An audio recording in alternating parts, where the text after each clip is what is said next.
ज्ञानवापी मस्जिद को लेकर इन दिनों टीवी चैनलों पर सुबह से लेकर शाम तक सुर्खियां चल रही हैं। अखबारों में भी यही मुद्दा छाया हुआ है। वाराणसी की एक अदालत के आदेश के बाद आर्कियोलॉजिकल सर्वे ऑफ इंडिया ने ज्ञानवापी मस्जिद का 3 दिन का सर्वे कराया। अब सर्वे की रिपोर्ट कोर्ट में सौंपी जानी है, जिसके बाद कोर्ट किसी फैसले तक पहुंचेगा। हालांकि हिंदू पक्ष का कहना है कि सर्वे के दौरान मस्जिद के अंदर शिवलिंग मिल गया है, जबकि मुस्लिम पक्ष इन दावों को खारिज कर रहा है। इलाहाबाद हाईकोर्ट से लेकर सुप्रीम कोर्ट तक कई दावे किए गए, जिसमें कहा गया कि 16वीं सदी में मुगल बादशाह औरंगजेब ने काशी विश्वनाथ मंदिर को गिराकर ज्ञानवापी मस्जिद बनवाई थी। सदियों पुराना विवाद है तो इसकी परतें भी कई हैं। चलिए जानते हैं असल में यह पूरा विवाद क्या है और कब क्या हुआ। दरअसल 1991 में याचिकाकर्ता स्थानीय पुजारियों ने वाराणसी कोर्ट में एक याचिका दायर की। इस याचिका में याचिकाकर्ताओं ने ज्ञानवापी मस्जिद एरिया में पूजा करने की इजाजत मांगी थी। इस याचिका में कहा गया कि 16वीं सदी में औरंगजेब के आदेश पर काशी विश्वनाथ मंदिर के एक हिस्से को तोड़कर वहां मस्जिद बनवाई गई थी।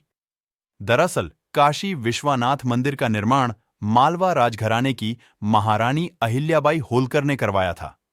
याचिकाकर्ताओं का दावा था कि औरंगजेब के आदेश पर मंदिर के एक हिस्से को तोड़कर वहां मस्जिद बनवाई गई।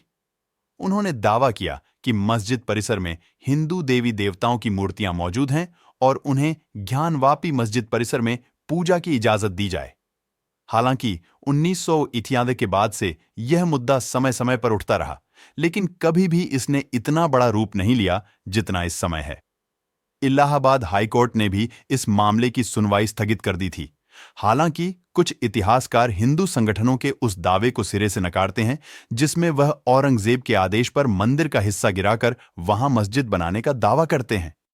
उनका कहना है कि मुगल बादशाह अकबर ने अपने दीन-ए-इलाही धार्मिक व्यवस्था पर जागरूकता फैलाने के लिए यहां ज्ञानवापी मस्जिद और काशी विश्वनाथ मंदिर का एक साथ निर्माण करवाया था। कुछ इतिहासकार ऐसे भी हैं जो औरंगजेब द्वारा मंदिर के कुछ हिस्से को तोड़कर वहां ज्ञानवापी मस्जिद बनाने के दावे को सही ठहराते। मुद्दा फिर से कब गरमाया। वाराणसी के एक वकील विजय शंकर रस्तोगी ने निचली अदालत में एक याचिका दायर की और कहा कि ज्ञानवापी मस्जिद का निर्माण अवैध तरीके से हुआ था और उन्होंने मस्जिद के पुरातात्विक सर्वेक्षण की मांग की। यह याचिका अयोध्या में बाबरी मस्जिद राम जन्मभूमि जमीन विवाद पर सुप्रीम कोर्ट के आदेश के बाद दिसंबर 2019 में दायर की गई थी। अप्रैल 2021 में वाराणसी कोर्ट ने भारतीय पुरातत्व विभाग को मस्जिद का सर्वे करके रिपोर्ट जमा करने का आदेश दिया। हालांकि उत्तर प्रदेश सुन्नी सेंट्रल वक्फ बोर्ड और ज्ञानवापी मस्जिद की देखरेख करने वाली अंजुमन इंतजामिया मस्जिद कमेटी ने शंकर रस्तोगी की याचिका का वाराणसी कोर्ट में विरोध किया।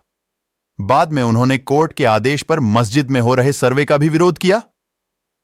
साल 2021 में दिल्ली की एक महिला ने याचिका दायर की और कहा कि मस्जिद की दीवार में हिंदू देवी देवताओं की मूर्तियां हैं और उन्हें उनकी पूजा की इजाजत दी जाए।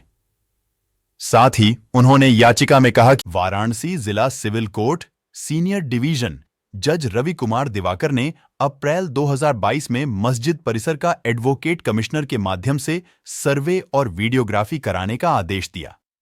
जज रवि कुमार दिवाकर ने अजय कुमार मिश्रा को हटाने की मस्जिद कमेटी की मांग को भी ठुकरा दिया।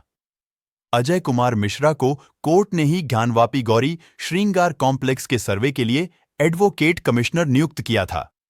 जस्टिस दिवाकर ने एडवोकेट कमिश्नर की मदद के लिए 2 अन्य कमिश्नर नियुक्त कर दिए और कहा कि मंगलवार तक सर्वे का कार्य पूरा कर लिया जाए। निचली अदालत के फैसले के खिलाफ मुस्लिम संगठनों ने सुप्रीम कोर्ट का दरवाजा खटखटाया, लेकिन उन्हें सुप्रीम कोर्ट से भी निराशा ही हाथ लगी। सुप्रीम कोर्ट ने सर्वे पर यथास्थिति का अंतरिम आदेश देने से इनकार कर दिया। हालांकि सर्वोच्च अदालत ने ज्ञानवापी मस्जिद परिसर के सर्वे के खिलाफ मुस्लिम पक्ष की याचिका को लिस्ट करने पर हामी भर दी थी।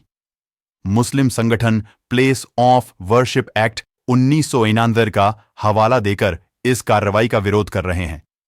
खासतौर पर इस एक्ट की धारा 4 के अनुसार किसी को भी किसी ऐसे धार्मिक स्थल के धार्मिक चरित्र को बदलने या अन्य कानूनी कार्यवाही शुरू करने की इजाजत नहीं देता, जैसा कि वह 15 अगस्त 1947